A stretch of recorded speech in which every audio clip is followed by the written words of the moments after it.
Howdy folks, Todd here with Great Escape Farms. Today I am standing in front of a Cornelian cherry, also known as a Cornus moss. It is a deciduous tree that grows in USDA hardiness zones 4 through 8, and it has yellow flowers, unlike the white and pink ones like those of us in the mid-Atlantic area are used to. This one has the yellow flowers and it produces edible fruit.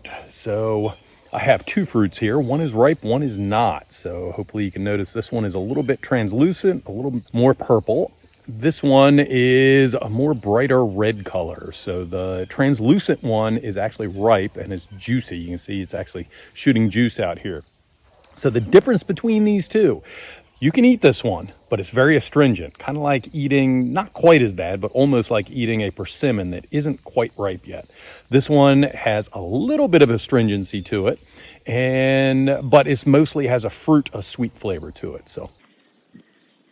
And in the center, I have I would say there's a little bit of a sour tint, not so much astringent.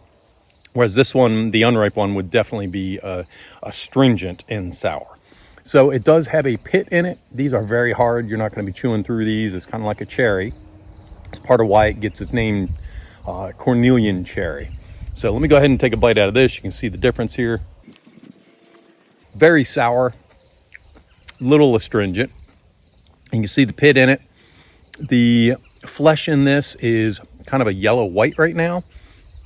Once it ripens with the translucent color and all, the flesh itself inside actually starts turning a purplish color.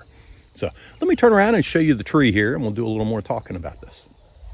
So this tree right here has already fruited. It was fruiting probably the second week of July, and it's all done now. This one right over here is just fruiting right now. Actually, it's been fruiting for about a week and a half now. And you'll see it's growing up into the pine tree here. I need to do some trimming on the pine tree. Although I can use this is a white pine, I can use the needles for medicinal purposes. I don't need it to be shading out my dogwood here. So let's get up close and see what these things look like. So you can see all up underneath here, there are lots and lots of fruit in here. You can make jams and jellies out of it. The fruit themselves can be used for medicinal purposes, as the bark and the flower can be used. I'll let you do some research on that and check it out. It is truly a dogwood. You can tell that by the leaves itself. This can be left as a shrub, and mine is almost that way. You can see I have a couple different branches down below here coming out.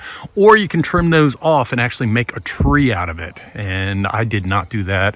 I'm happier with it being bushy and giving me more fruit down low, because I can't really access this up here. The wildlife does love it. I see all kinds of different birds and things coming. And if you notice, there are seeds all over down here. And I only just had the one, so other critters have been in here eating the pulp off of the seeds. Matter of fact, I'm going to come and harvest some of the seeds a little bit later and try to grow some.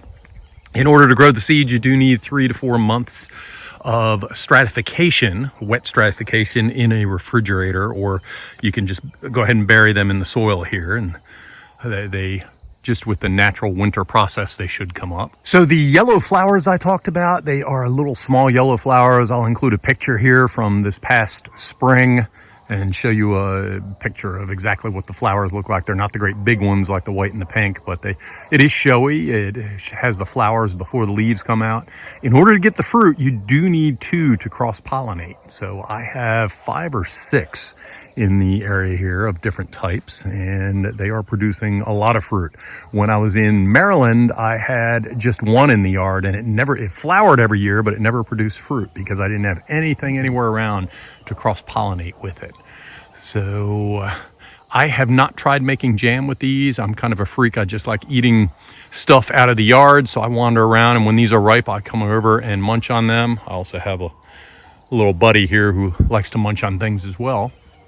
And it's just a wonderful addition to the yard. It is showy in the spring with the yellow flowers. It has the nice, beautiful green leaves, and you can see it better with this one right here. Green leaves in the summertime, and then the red fruit in the late summer, and then you have the beautiful kind of reddish leaves in the fall, just as the weather cools off and the leaves start to change and fall. As I said earlier, it's hardy in USDA zones 4 through 8.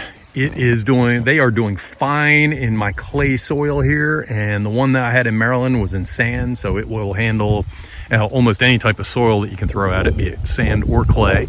As far as water, I don't water this at all. I watered it for the first year when it was put in, and that's it. They don't get any additional water or anything right now, so they are just kind of on their own, and they are doing wonderful out here in West Virginia. I'd like to thank you very much for tuning in. If you have any questions or comments, please include them down below the video. I appreciate it, and have a great day.